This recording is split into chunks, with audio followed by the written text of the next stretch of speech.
ವಿದ್ಯಾರ್ಥಿಗಳೇ, ಯೂನಿಟ್ 1ನ ಮುಂದುವರೆದ ಭಾಗವಾಗಿ ಈ ತರಗತಿಯಲ್ಲಿ ಮತ್ತೆ ಕೆಲವು ವಿಷಯಗಳನ್ನು ನಾವು ನೋಡ್ತಾ ಹೋಗೋಣ.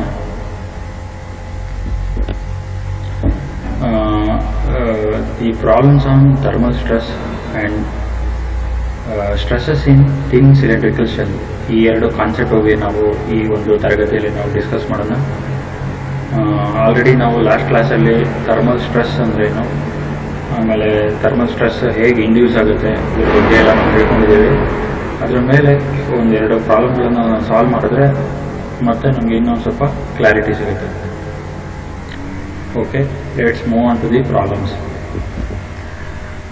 The first problem on thermal stress says like this: a rod is 3 mm long at a temperature of 15 degrees centigrade. Find the expansion of the rod when the temperature is raised to 90 degrees centigrade. If this expansion is prevented, find the stress induced in the material of the rod. Young's modulus is given as ES is equal to 1 into 10 raised to 5 Newton per millimeter square. Alpha coefficient of thermal expansion is also given. Alpha is equal to 12 into 10 raised to minus 6 per degree centigrade. Problem ಅನ್ನು ಈ ಥರ ಕೊಟ್ಟಿದ್ದಾರೆ. Actually ಒಂದು 3 mm length ಇರೋಂಥ ಒಂದು ರಾಡನ್ನು, ಅದರದ್ದು initial temperature 15 degree centigrade ಇರುತ್ತೆ. ಅದನ್ನು ನಾವು 95 ಡಿಗ್ರಿ ಸೆಂಟಿಗ್ರೇಡ್ಗೆ ರೈಸ್ ಮಾಡಿದ್ರೆ ಟೆಂಪ್ರೇಚರು ಡೆಫಿನೆಟ್ಲಿ ನಮಗೆ ಏನಾಗುತ್ತೆ, there will be some expansion of the rod due to temperature variation. ಅದನ್ನು ನಾವು ಫೈಂಡ್ ಔಟ್ ಮಾಡಬೇಕು. What is the expansion of the rod ಅನ್ನು ನಾವು ಫೈಂಡ್ ಔಟ್ ಮಾಡಬೇಕು. ಜೊತೆಗೆ if the expansion is prevented, ಈ ಒಂದು ಎಕ್ಸ್ಪ್ಯಾನ್ಷನ್ ಅನ್ನು ನಾವು ಪ್ರಿವೆಂಟ್ ಮಾಡಿದ್ರೆ what is the quantity of stress induced, what is the amount of stress induced in the material of the rod ಅನ್ನು ನಾವು ಫೈಂಡ್ ಔಟ್ ಮಾಡಬೇಕು. ಜೊತೆ ಯಂಗ್ಸ್ ಮಾಡ್ಯುಲಸ್ ಮತ್ತು coefficient of thermal expansion ಅನ್ನು ಕೊಟ್ಟಿದ್ದಾನೆ. Once again, as usual, we will start with the listing the given data.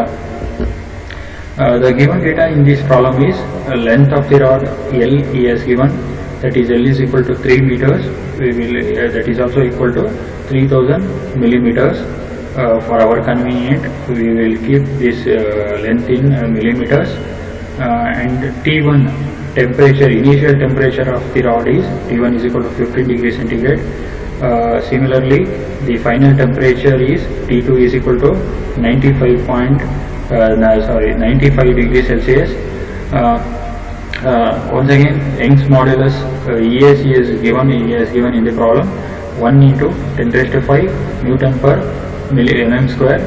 And once again, alpha, the coefficient of thermal expansion of the material, that is 12 into 10 raised to minus 6 per degree centigrade. Next, while solving the problem, first, as we know, we need to find the rise in temperature T, that is the final temperature minus initial temperature. T2 minus T1, that is 95 minus 15, that is 80 degrees centigrade. First, he has asked in the question, we need to find out the free expansion, means without preventing the expansion, what is the expansion we are getting due to the increased rise in the temperature of the rod. Therefore, free expansion due to increase in temperature is given by the expression delta L is equal to L into alpha into T. We are going to substitute the value of L as 3000 millimeters, alpha as 12 into 10 raised to minus 6, and temperature T is in degree centigrade itself, into 80. Upon calculating, we will get the final answer as 2.88 millimeters. This is the expansion of the rod due to increase of temperature from 15 degree to 95 degree centigrade. We have to see the next part of the problem, that is if the expansion is prevented, definitely we know, we have understood in the previous class, there exist thermal stresses are going to induce in the material, in the rod, whenever we are going to prevent the expansion of the rod. The expression for thermal stresses can be given like this. Ft is the thermal stress, which is equal to alpha into T into E. Once again, alpha is the coefficient of thermal expansion, T is the rising temperature, E is the Young's modulus of material. When we substitute the value of alpha, T and E, that is alpha is 12 into 10 raised to minus 6, temperature difference is 80 degrees centigrade, and the Young's modulus E is 1 into 10 raised to 5. One more thing we have to take care is, we need to take care of the unit balance. Here it is unit is balanced, and therefore upon calculating you will get the answer as 96 newtons per millimeter square is the thermal stresses which are going to induced due to the rise in temperature from 15 degree to 95 degree. After completing this problem, I am going to give one assignment problem which is similar to the one we have solved in the class. You can easily try for it. The assignment problem for your homework is an aluminium alloy bar fixed at its both ends is heated through 20 degree Kelvin. Find the stress developed in the bar.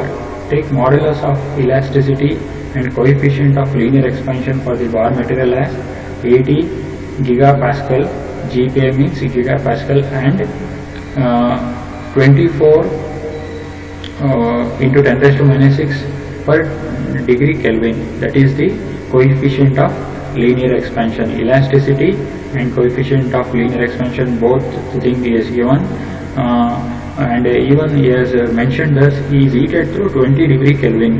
The temperature rise is 20 degree Kelvin. By using the following data, you can calculate what is the thermal expansion of the bar.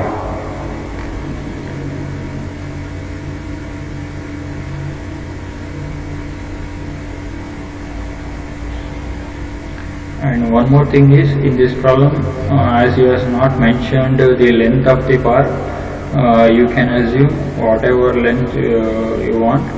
Based on that you will get the values of stress induced. And next theoretical concept what we have to cover in unit 1 is the stresses in thin cylindrical cells.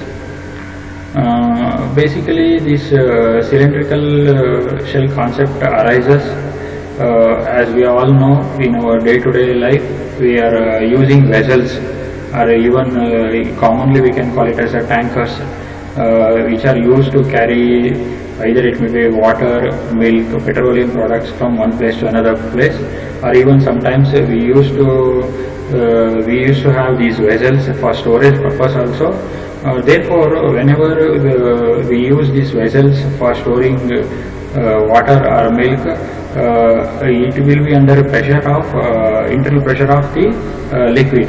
Therefore, to resist the pressure, there we need to have some stresses which can resist the bursting of the vessels, which the pressure exerted by the liquid can be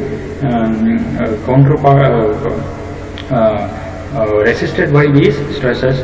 Therefore, whenever some cylindrical shell, which is like as shown in the figure, which is subjected to an internal pressure, as I already told, due to some liquid what we are going to store inside it, are subjected to two types of tensile stresses. Because due to the internal pressure, the vessels are under two types of tensile stresses. One is circumferential stress, and even sometimes it is called as a hoop stress also. Another one is the longitudinal stress. In detail, now in the current class we are going to discuss the circumferential or hoop stress, and we will try to derive one equation to find out the circumferential stresses developed in the thin cylindrical shell. This is what, before deriving the expression for the circumferential or hoop stress, first let us understand once again what do you mean by circumferential stress.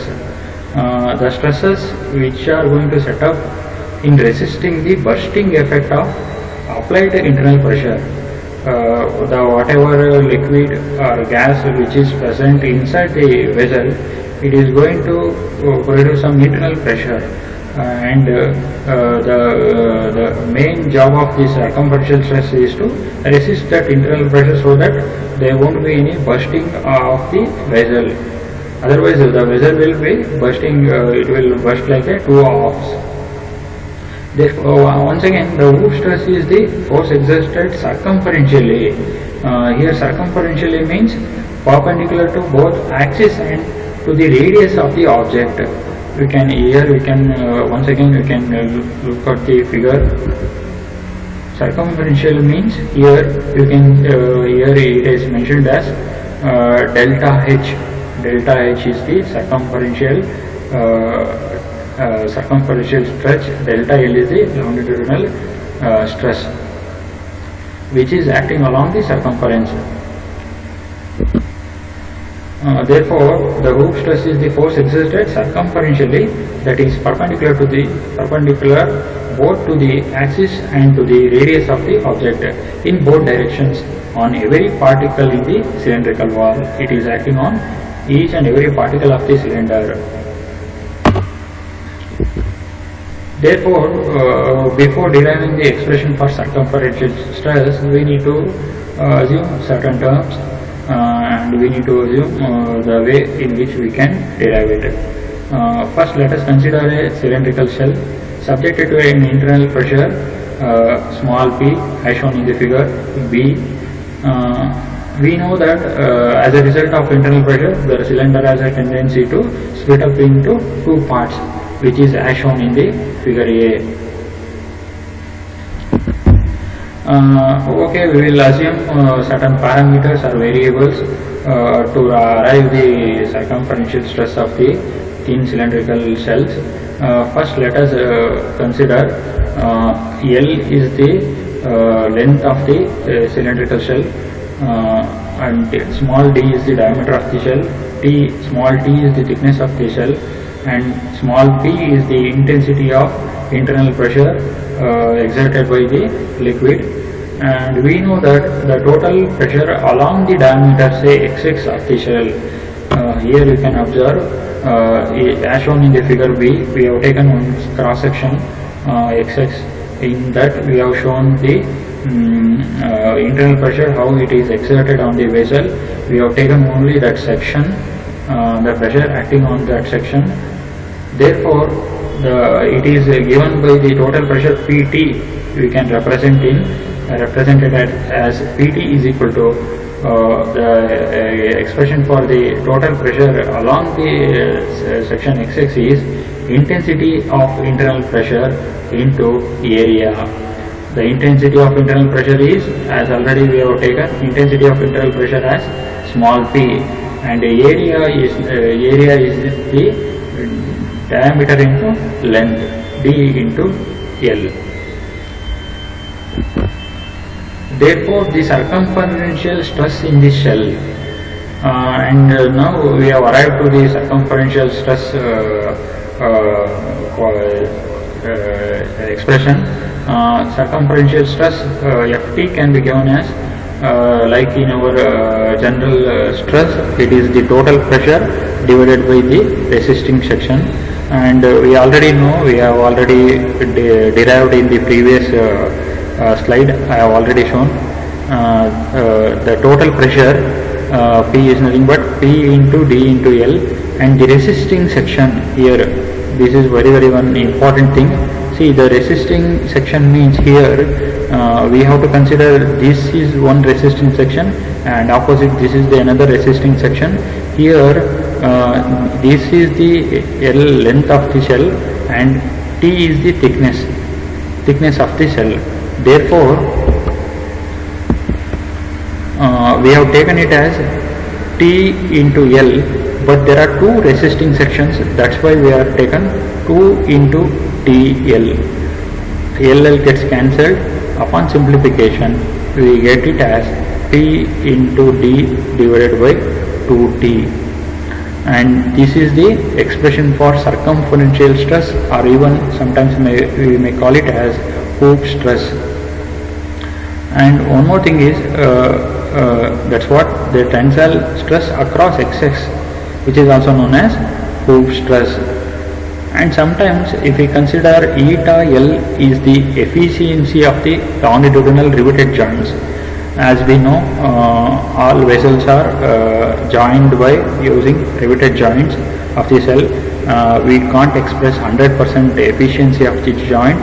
Therefore, if we consider eta L is the efficiency of the longitudinal riveted joints of the thin cylindrical cell, then the circumferential stress, the expression which we have derived earlier, would be modified as F1 is equal to P into D divided by 2 into T into eta L,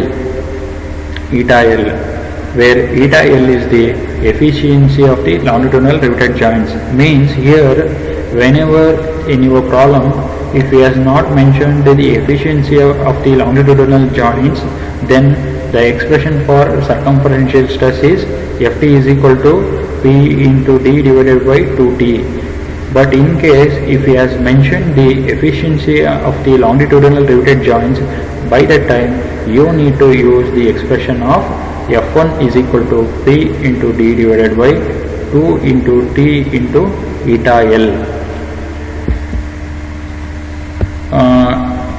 Till now we have discussed the problem on thermal stresses and how we are going to calculate the thermal expansion of the bar, and even we have seen how to calculate the thermal stresses induced whenever the bar is prevented from expansion. Later we have discussed about the two different types of two different type of stresses induced in the thin cylindrical shells. That those two are of tensile in nature. They are circumferential, or even it is called as hoop stress. And one more thing, the thing is the longitudinal stress, which we are going to cover in the next class. And we have derived the expression for hoop stress or circumferential stress without the efficiency of the riveted joints, longitudinal efficiency of the riveted joints, and with efficiency of the if he has given the efficiency of the longitudinal riveted joints. We have seen that, and we have arrived to the end of the session. That is our multiple choice questions. The question number 1 is: a steel bar of 5 millimeter is heated from 25 degrees centigrade to 45 degrees centigrade, and it is free to expand. The bar will induce. Means here he has asked to find which type of stresses is going to induce whenever whenever the temperature of the bar is raised from 25 degrees centigrade to 45 degrees centigrade. Option A is no stresses, shear stresses, tensile stresses and compressive stresses, and even in the question he has mentioned it is free to expand. Next question is: when a bar is subjected to a change of temperature and its deformation is prevented, which of the following stress is induced? Option A is thermal stress, shear stress, tensile stress and compressive stress. In this problem, the expansion of the bar or the deformation is prevented.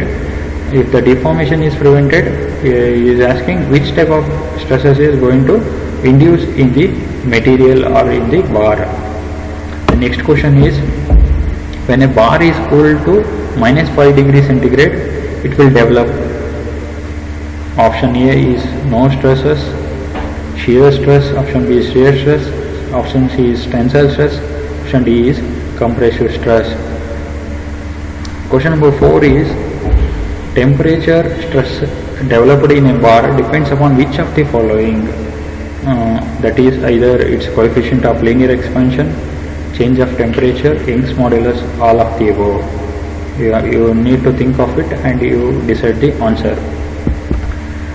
In a body, a thermal stress is one which arises because of the existence of either it may be due to latent heat, temperature gradient, total heat or specific heat. These are the key answers for the previously given 5 multiple choice questions. Now we have arrived to the end of the session. If there are any doubts, you can contact me at any time through my email ID. My email ID is punithkamr14@gmail.com. Thank you.